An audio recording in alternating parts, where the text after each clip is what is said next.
শুরু হলো স্বপ্ননিবাস অ্যাসেটস লিমিটেডের 2 দিনব্যাপী আবাসন মেলা। ধানমন্ডির 15 নম্বর স্টাফ কোয়ার্টারে অনুষ্ঠিত হচ্ছে জমকালো এই উৎসব। মেলা উদ্বোধন করেন স্বপ্ননিবাস অ্যাসেটস লিমিটেডের সম্মানিত ব্যবস্থাপনা পরিচালক মোহাম্মদ সোলাইমান শাওন এবং উপব্যবস্থাপনা পরিচালক মোহাম্মদ মহিদুর রহমান রাহাত। ডাউন পেমেন্টের নেই ভয়, কিস্তি দিলেই স্বপ্ন জয় স্লোগানকে সামনে রেখে 29টি প্লটের জন্য অনেক অনেক অফারের সমারোহ নিয়ে চলছে 2 দিনব্যাপী এই আবাসন মেলা।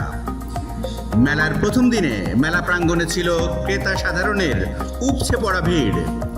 স্বপ্ননিবাস অ্যাসেটস লিমিটেডের ধানমন্ডির স্টাফ কোয়ার্টারের এই মেলাতে 2.5, 3 ও 5 কাঠার পছন্দসই প্লট বেছে নেওয়ার সুবর্ণ সুযোগ।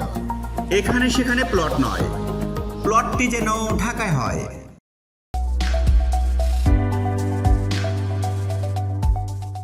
স্বপ্ননিবাস, সাধ্যের মধ্যে স্বপ্নের নিবাস।